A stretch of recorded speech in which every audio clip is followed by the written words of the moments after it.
ভারত একটা এমন জিনিস হাতে পেতে চলেছে, এমন একটা অস্ত্র হাতে পেতে চলেছে, কার্যত যে জিনিসটার নাম শুনলেই হয়তো পাকিস্তানের এখন পায়ের তলার মাটি সরে যাবে, এমনই অবস্থা হবে। এবং বিশ্বের দরবারে কিন্তু এটা অত্যন্ত ঈর্ষণীয় একটা পদক্ষেপ হবে।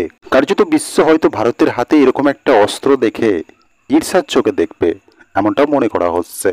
সাম্প্রতিককালে আমরা জানি এই যে বাংকার বাস্টার বোম, সেটা আমেরিকা ইরানে নিক্ষেপ করলো।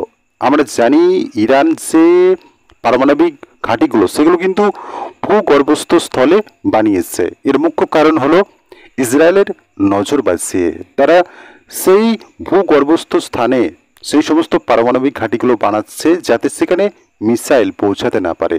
সেক্ষেত্রে সেখানে পৌঁছাতে গেলে বাংকার বাস্টারের মতো বোম লাগে, যে বোম কিন্তু যদি দেখা হয় সাম্প্রতিক সময়ে একমাত্র রয়েছে আমেরিকার হাতে আর রাশিয়ার হাতে।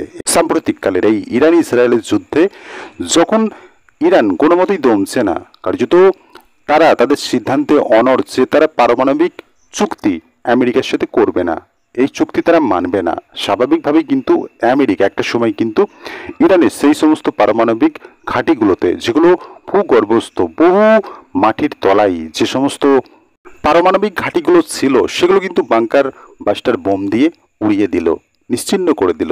এবং এই যে বাংকার বাস্টার বোম, সেটা কিন্তু আমেরিকার হাতে রয়েছে, রাশিয়ার হাতে রয়েছে। সেক্ষেত্রে কিন্তু ইসরায়েলের হাতে এরকম কোনো অস্ত্র এখনো পর্যন্ত নেই। আমরা জানি যে প্রতিরক্ষার দিক থেকে এয়ার ডিফেন্স সিস্টেম থেকে শুরু করে এই যে আয়রন ডোম, এটা কিন্তু অধিক চর্চিত এবং অনেকাংশে এর যে সাকসেস রেট সেটা কিন্তু হাই। বিশ্বের দরবারে কিন্তু এই যে আয়রন ডোম যে প্রতিরক্ষা ব্যবস্থা, এটা অধিক চর্চিত এবং প্রশংসনীয় একটা অস্ত্র, যেটা একমাত্র রয়েছে ইসরায়েলের হাতে।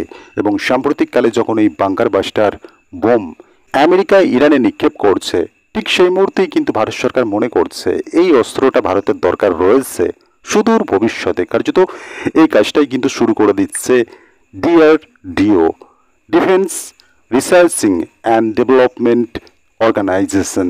ভারতের হাতে ইতিমধ্যে মিসাইল অগ্নি-5 রয়েছে এবং সেটা অবশ্যই সুপারসনিক মিসাইল। সেক্ষেত্রে কিন্তু সাম্প্রতিককালে এর দুটো ভ্যারিয়েন্ট তৈরি করার বা ভ্যারিয়েন্টের উপর রিসার্চ চলছে, এর কাজ কিন্তু শুরু করে দিয়েছে ভারত সরকার। অগ্নি-5-এর প্রথম ভ্যারিয়েন্টটি তৈরি করা হচ্ছে মূলত মাটির উপরে থাকা সমস্ত নির্মাণ, সেগুলোকে কিন্তু ধ্বংস করতে সক্ষম। এরকমই একটা মিসাইল তৈরি করার কথা কিন্তু ডিআরডিও ভাবছে এবং ইতিমধ্যে কাজ তো শুরু হয়ে যাচ্ছে। এবং আরেকটি ভেরিয়েন্ট, এই যে অগ্নি-5-এর আরেকটি ভেরিয়েন্ট হচ্ছে যেগুলো মাটির তলায় কয়েকশো মিটার গভীরে থাকা জিনিসকেও কিন্তু নষ্ট করে দেবে, ধ্বংস করে দেবে, সেই সক্ষমতা থাকবে এই মিসাইলের মধ্যে। দুটো ভেরিয়েন্ট তৈরি করা হচ্ছে, একটা মাটির তলায় থাকা সমস্ত নির্মাণকে অনায়াসে ধ্বংস করতে পারবে, আর একটা যেটা মাটির উপরে থাকা সমস্ত নির্মাণকে কিন্তু ধ্বংস করতে সক্ষম হবে। মাটির তলায় থাকা প্রায় 80 থেকে 100 মিটার গভীরে প্রবেশ করতে পারবে এই মিসাইল। আমরা জানি সাম্প্রতিককালে আমেরিকা ইরানে বাংকার বাস্টার বোম দিয়ে পারমাণবিক ঘাঁটি ধ্বংস করে দিল। সেক্ষেত্রে আমেরিকা যে বোমটা, যে বাংকার বাস্টার বোম ব্যবহার করেছে GBU-57A, এই বোম দিয়েই কিন্তু সেখানে আঘাত হানা হচ্ছে। অর্থাৎ আমেরিকা এই যে ইরানে বাংকার বাস্টার বোম নিক্ষেপ করছে, সেক্ষেত্রে কিন্তু তারা ব্যবহার করছে যুদ্ধ বিমান। B2 স্পিরিটের মাধ্যমে তারা কিন্তু সেই সমস্ত বাংকার বাস্টার মিসাইল নিয়ে যাচ্ছে যুদ্ধ বিমানের মাধ্যমে, এবং সেখান থেকেই কার্যত আকাশ থেকেই কিন্তু সেই বোম নিক্ষেপ করা হচ্ছে। কিন্তু এই জিনিসটা থেকে একটু অন্যরকম ভারত সরকার ভাবছে।